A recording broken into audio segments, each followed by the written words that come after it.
সপ্তাহের প্রত্যেকটা দিনই কিছু না কিছু কর্মব্যস্ততা নিয়ে থাকলেও শনি রবিবারটা যেন আমার জীবনে মহাযুদ্ধ।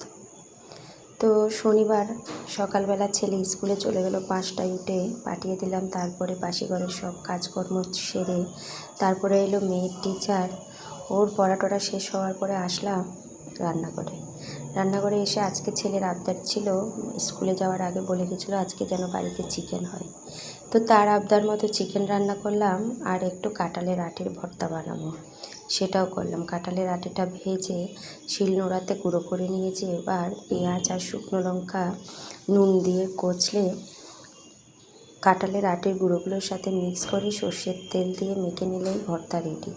আর সাথে করেছিলাম কিছু কুচো স্যালাড আর চিকেনের তরকারি। লেবু সহযোগেই দুপুরের খাবারটা পরিবেশন করলাম।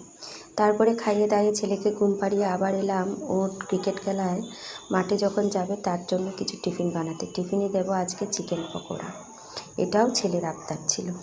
তো চিকেন পকোড়ার জন্য চিকেনটা আমি সকালে যখন রান্না করছিলাম তখন সব রকমের মশলা দিয়ে ম্যারিনেট করে রেখেছিলাম, আর এখন শুধু ময়দা দিয়ে কোটিং করে ভেজে নেব।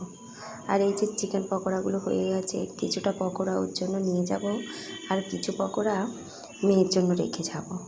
আর এই যে সাথে 2 বোতল জল। এই ছিল গতকালকে আমার সারাদিনের কর্মব্যস্ততা।